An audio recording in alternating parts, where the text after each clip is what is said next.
Hello everyone, welcome back. I'm Kris. This is America you're in right now. Or you're watching this on the internet, so you're anywhere in the world. What's up, Croatia? It's you sneaking up in there. I don't know where North Macedonia went. The one person who watched it must have been an accident. They're gone. UK's still there. Germany's creeping up. Russia had like one day. It's weird. Russia watched on a day that was insignificant. Like, as for what the video was, I don't even remember. But the video about the Russian serial killer, the chess guy, not a peep. Makes sense. A couple people from Brazil. All over the world. So it's good. I at least got one person from the Netherlands who hasn't been banished again yet. All right. This is top 3 excuse me. Top 3 videos with disturbing backstories, part 7. I have nothing to snack on right now, so I'll just be focused on Mr. B. I want to thank the YouTube community in conjunction with the Navy SEALs. We went through it was 644 million YouTubers, and they got us together and we went through that, and Mr. Mrballen was there, and they took us through the Navy SEAL, the BUDS training, and surprisingly every single YouTuber passed, which was, crazy. And then one of the things that they had us do was they had us jump out of airplanes, parachutes and all that stuff. And every single one of us lived except for one person. And that was because that person didn't check their backpack and found that I took out the parachute and put it in a microwave. So I guess you should have let me sit in the cooler seat, huh, Pete?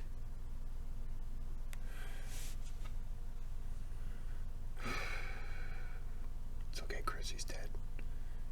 You've killed him a lot. It's okay. If you didn't hear me, I just said it's okay, Kris. He's dead. You've killed him a lot. It's okay. Some people don't hear when I whisper. I whisper like this. That's a creepy sound. All right. It sounds like I have crabs in my mouth. Wait a second. Wait a minute. Let's rewind that. Sounds like I have bed bugs in my mouth. That's not so creepy. Yeah, we could all laugh at that one. We can enjoy that. My nose itches. My nose. Okay. All right, so like and subscribe, or you'll die eventually, and you won't know when. So just go ahead and do it now. All right, you ready? Drop my phone. Hold on. I'm back. Did you miss me? Okay. We're going to start the video right now. End of today's top video. Before we get into today's stories, if you're a fan of the strange, dark, and mysterious delivered in story format, then you've come to the right channel, because that's all we do, and we upload 3, 4, even 5 times every. I think I would get more subscribers if I said I do all these things, and if you like them in story format, then I think the subscribers would just pile up. That's what I'm thinking. So if that's of interest to you, please flirt with the like button and tell them they are exactly your type, and then give them a fake phone number. Also, please subscribe to this channel and turn on all notifications so you don't miss any of our weekly uploads. All right, let's get into today's stories. We're performing this at Wembley during the tennis championships. Wimbledon, that's the word. I don't want to see anything disturbing and all that stuff, so we're just going to end it here.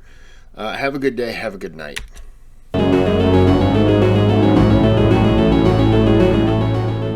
In July of 2017, Jerome Kennedy was laying in bed next to his wife, and his 10-month-old daughter was sleeping in her crib in the corner of their bedroom. And as he's laying there, he starts to hear what sounds like scuffling sounds above his ceiling. Now, above his ceiling was an attic. It was more like a crawl space because it was incredibly tight, and Jerome and his family didn't keep anything up there. They didn't spend any time up there, in fact. And so Jerome's laying here thinking, man, did an animal get up there? I mean, this is a pretty old apartment building. It's certainly possible that a squirrel or something could have crawled inside the attic, and that's what's making the sound. But eventually that night, the sound stopped and Jerome went to sleep. The next day, Jerome went up into the crawl space and there was nothing up there. But it's a pretty big space, and again, it's pretty difficult to maneuver around. So he thought, it is still possible that there could be an animal up here, but there wasn't any immediately obvious signs, and so he went back down and just hoped it would stop. A couple days go by and he hasn't heard anything in the attic, and then one night he wakes up to the sounds in the attic. And when he opens his eyes, there's a vent that sits at the top of the wall right in front of him that's actually over his daughter's crib, and he could have sworn he saw what looked like a flashlight coming from the attic. Immediately, he gets up and walks over and pulls the vent cover out, and he's looking into the attic, but it's not a good view. It's a curved vent, so at best, you're getting a little sliver of a view into the crawl space, and he didn't see any more light, and he didn't hear anything else, and so once again, he kind of chalks it up, puts the vent cover back in place, gets back in bed, and falls asleep. The next morning, he tells his wife about the light he saw in the vent, and now they had already spoken about the strange sounds coming from the attic, and she knew that perhaps there was some animal up there, but the light definitely caught her off guard. But then she remembered that next door, they were doing a whole bunch of renovations on the apartment, and perhaps the partition, there was a break in it, and they could be doing some late night work, and light could have leaked through the break in their partition wall in the attic, and maybe that was causing the flash of light. So Jerome knocks on his neighbor's door, and he says, hey, I saw a weird light in my attic, and I'm trying to see if there's a break in our partition wall that perhaps if you guys were working late last night, light could have poured through onto our side.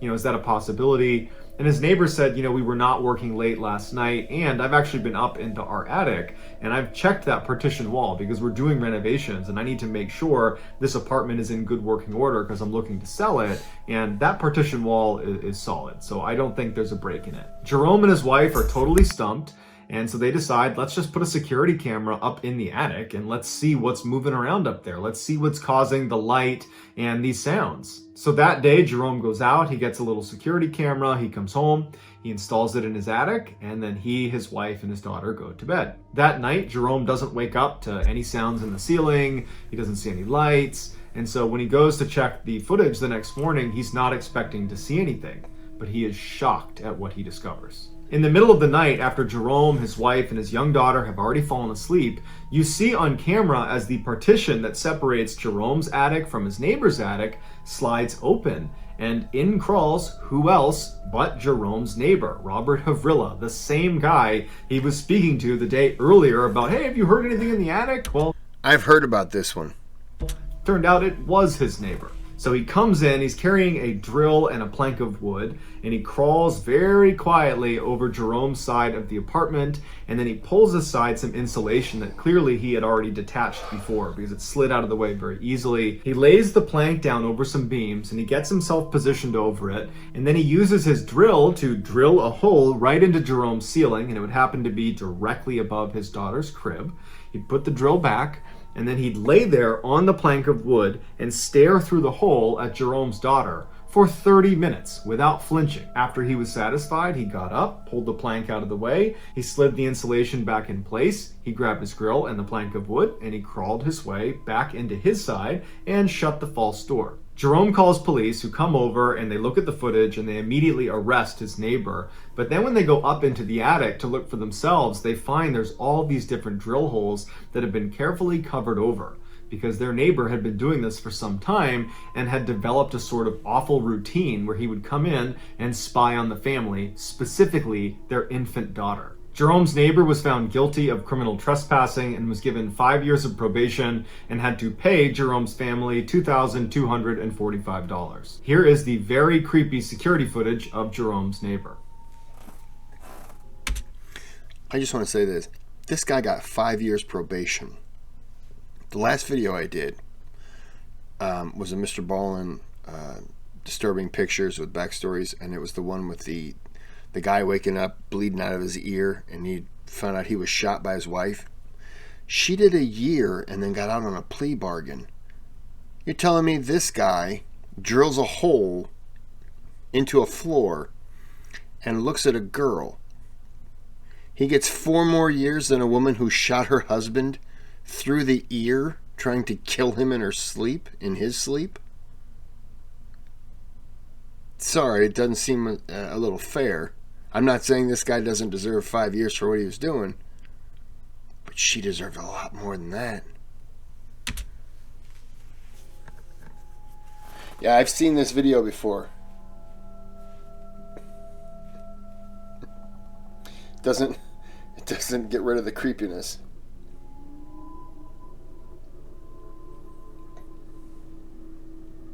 Growing up, Colton Louder was a joy to be around. He was always goofing off and making people smile, and he had a really infectious laugh. But secretly, he was depressed and began self-medicating at a very young age. By the time he was 18, he was a full-fledged drug addict, and by the time he was 25, he was in jail on a life sentence for murdering his uncle over a drug-related dispute. Colton's actions had a profound impact on his family, but none more so than on his twin sister, Kaylin. She had known about his pain even when he was putting on that facade of being happy and bubbly and outgoing, and she had reached out to him and tried to help him, but she could never get through to him, and when he was ultimately convicted, it was crushing to her. She felt like she couldn't help someone who was really vulnerable. But instead of just feeling bad about this, she took her sadness about her brother and watching him spiral and turned that into a laser focus on helping other vulnerable people that were struggling with addiction and depression to try to help them before they end up like her brother.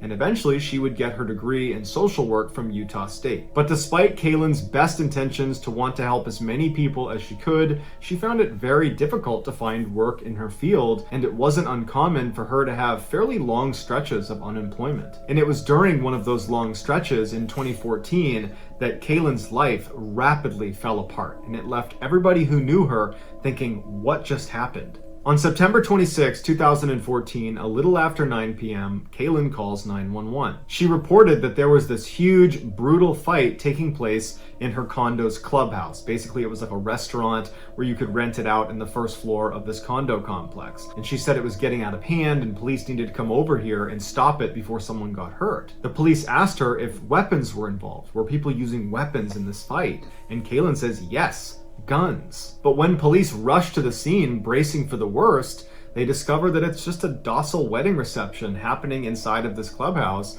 and not one person in there reported any altercation happening. They were like, we're being pretty quiet. I don't know where she would have got that from. One guest would tell police that they had lit off a single firecracker, but they showed them what they had used, and they were these little tiny cheap things that made almost no noise. So it is possible that Kaylin could have mistaken that for a gunshot, but it does seem highly unlikely. Police leave, and then 1 hour later, Kaylin calls 911 again, but she immediately hangs up as soon as an operator has actually answered the phone.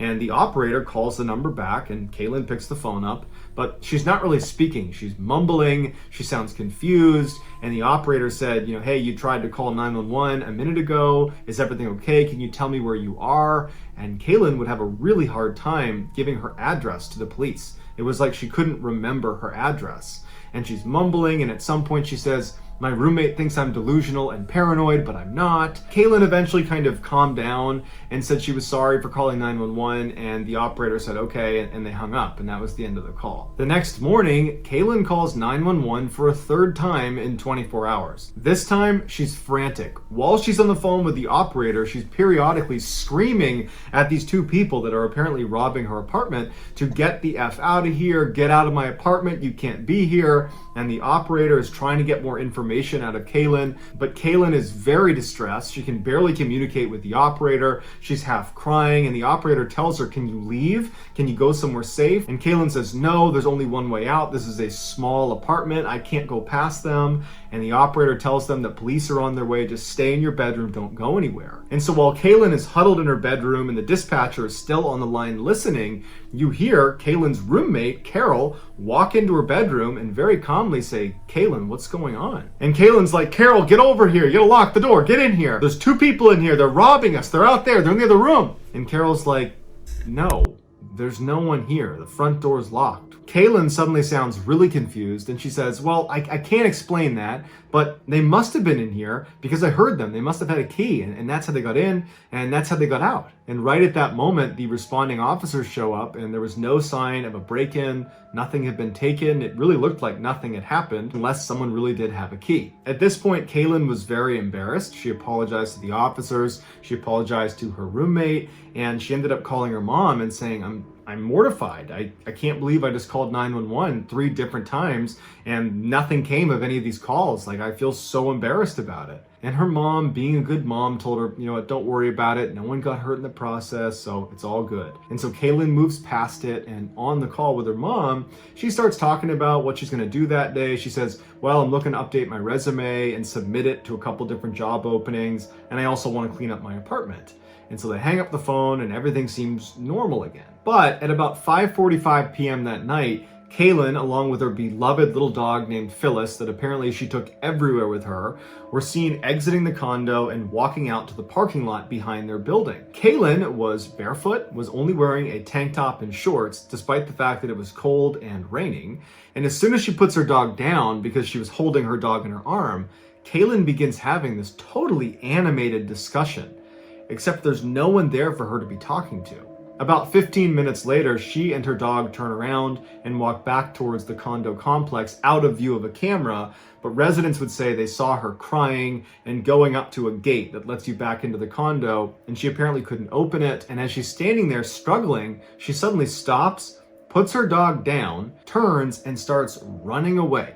And the camera footage we have of her is only when she's back in the parking lot, but she's running away still, and the dog is nowhere to be found. Her beloved dog, she's abandoned, she's got no phone, no wallet, and nobody knows where she's going. Later that night, when Kaylin's family could not get in touch with her, because of all the weirdness around those 911 calls, her family just had a bad feeling about it, and so they filed an official missing person report that night. When police arrived at the condo complex, the first thing they did is they reviewed the security footage. And they already knew about her 3 911 calls that had happened within 24 hours, and all of them had been for unfounded reasons. And they see Kaylin on camera, barefoot in a tank top and shorts in the rain, and she's having this animated discussion with nobody before running around and running away. And so police go to Kaylin.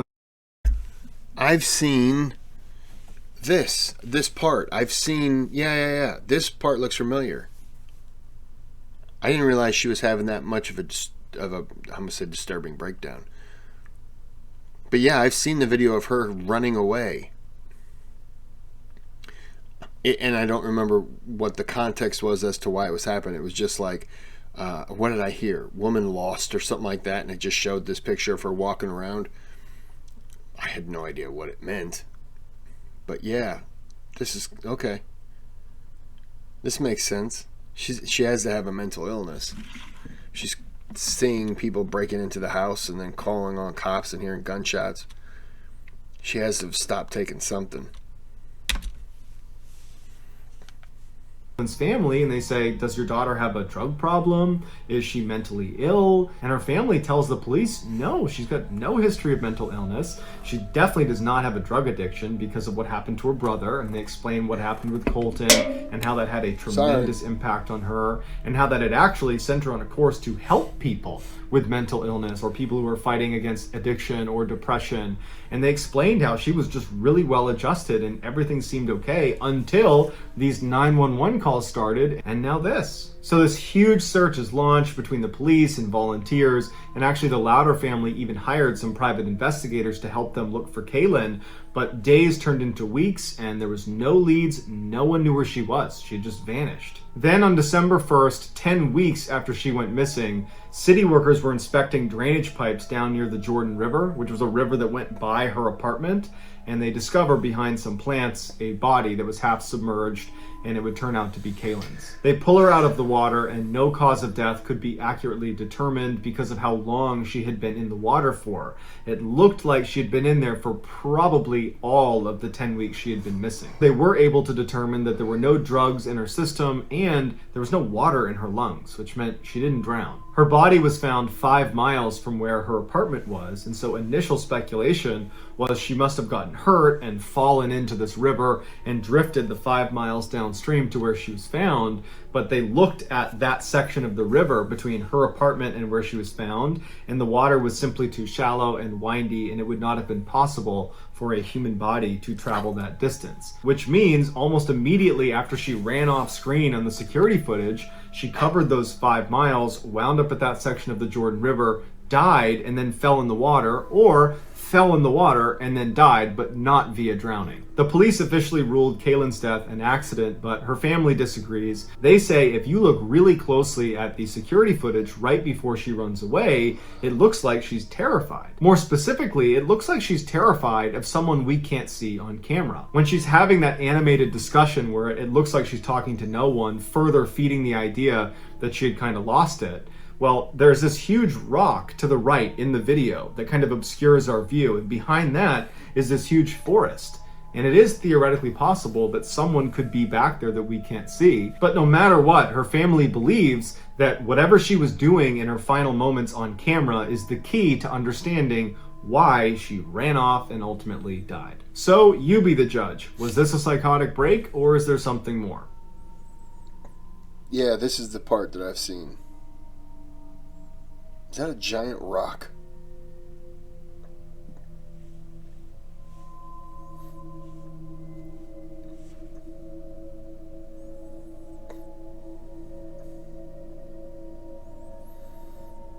I don't know. On June 20th, 2018, 15-year-old Lisandro Gomez Feliz, who went by Junior, was on summer break from school. He and his mother lived in a small apartment in the Bronx, which is in New York City, and this particular night he was staying in, playing video games while his mom was trying to sleep in the other room. Just after 10 p.m., Junior gets a text message from his friend Jason Velez, who lived about 2 blocks over, and Jason was asking Junior if he wanted to come over and listen to music with him. Junior was getting bored of his video games anyway, so he says, sure, I'll come meet you. And then at 10:05 p.m., an outside security camera picks Junior up, leaving his house, walking the 2 blocks over to his friend Jason. Junior arrives a couple minutes later, and he and Jason spend the next hour and a half looking at their phones, listening to music, and just chatting with each other. At about 11:30, Junior says he wants to go, and so he says bye to Jason, and he starts walking back towards his apartment, but instead of going to his apartment, he walks past it towards an area known as Adam's Place. Adam's Place was notorious for gang activity, and it was just not a safe place to be unless you were in a gang or it was broad daylight. And since it wasn't broad daylight and Junior was not in a gang, this is a pretty risky move for him. But Junior had a very close friend that lived right near Adam's Place, and this friend of his was not in a gang either, and Junior wanted to hang out with him. And so as he's walking over to Adam's Place, he texts this friend and says, hey, I'm going to be there in a minute. And his friend writes back, don't come here. It's not safe. There's some people outside that are a little bit sketchy. There's some cars in the area that we don't recognize. Like, stay away from Adam's Place. And so Junior gets this text message and he's not about to risk it. So he turns around and starts walking back towards his apartment. But at the same time Junior's getting this text message, a security camera picks up 4 cars full of gang members going past Adam's Place and turning onto the road that Junior's on, and they start driving up towards him. And as they drive past Junior, they start yelling out at him and taunting him and making fun of him. And Junior, who's scared, just starts running. And right away, the cars start chasing him, and they immediately cut around another side street and they cut him off. And so he's kind of funneled into this bodega that's on the corner right in front of his apartment. He's literally a stone's throw away from the front door of his apartment, but he can't get to it. So he goes in the bodega and he yells for the store manager to let him over the counter, to hide on the other side of the counter. And this store manager, who's used to gang violence in this area, is not quick to want to help this guy jump over. He's worried he's gonna get robbed. But as he's kind of holding him back from getting on the other side of the counter, the gang members saw Junior go into this bodega, and one comes flying into the bodega, sees Junior, and immediately turns around, runs outside, and on security camera alerts the other gang members that Junior is in here and there's no way for him to get out. There's only one entrance into the bodega. And you see all the cars converge on this bodega, and you see all these gang members get out with machetes and knives, and they make their way into the bodega, where now Junior is behind the counter, and you can tell he's terrified because he does not know what's going on. He doesn't know why he's being attacked. And you see the gang go right up to the counter and they're screaming at the shop owner to give them Junior. And the shop owner is actually doing a pretty good job of saying, get out. Like, I don't want you in here. Leave him alone. Just get out. But at some point, one of the more aggressive gang members just reaches across and grabs Junior and starts pulling him, and they all pile on and start beating on Junior. They beat him to the ground. They pull him painstakingly out of the store. Junior's grasping at everything he can. At one point, he grabs onto the ATM machine, and you can see fear in his face. He does not want to go outside, but they eventually yank him out into the streets, and they proceed to savagely stab and slash him with machetes and knives. After a flurry of attacks, the gang members all run away and get in cars and drive away, and Junior stands up and he's a little bit dazed, and he runs back into the bodega, and now he's bleeding profusely, and he's yelling for help, help me, and everyone's telling him to get out of the store. No one wants to help him. He goes back out onto the road and he's screaming, someone call 911, and no one's listening to him. People are just filming him, and with what little strength Scumbags, like people in the bodega, you just can't even call the police. Really? Ugh. he had left, he just starts running towards St. Barnabas Hospital, which was about a block away, and he makes it all the way to the front of the hospital and then collapses, and he bleeds to death. The gang responsible for Junior's death was the Trinitarios, which is a Dominican gang that was born out of New York prisons, and over the past couple of years, their violence has skyrocketed. There have been numerous clashes between they and other gang members. Lots of people have been stabbed and attacked, just like Junior was. But Junior's death wound up being very unique. After his death, one of the leaders of the Trinitario gang posted to social media that the killing was actually an accident, that this was a case of mistaken identity. Apparently, someone had been disrespectful to a gang member's niece, and that night, those 4 cars were out there looking for him, and apparently they expected to find him near Adam's place, and he looked enough like Junior that they decided that's the guy, and Junior was just in the wrong place at the wrong time. The gang would apologize to Junior's family on social media and said they kicked the killers out of the gang, and the 5 people that were responsible for killing Junior were ultimately convicted of murder and given life sentences. Here is some of the footage of Junior running into the boat. They kicked him out of the gang? Yeah. That was nice of them. We're sorry about that. We kicked those murderers out of the gang. That sucks. Alright, here's the video. Bodega, trying to save himself before ultimately being dragged out into the street and killed.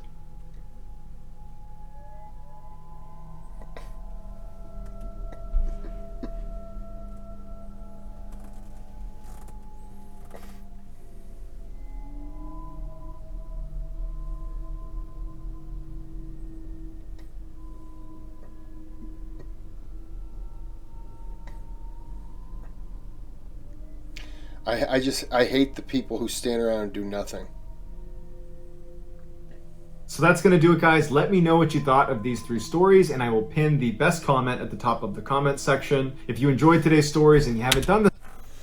Yeah, like that one guy with the beard who's just standing there trying to pull and then watching him go away. Like, come on, dude.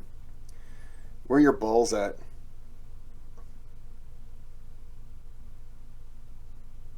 It just irritates me.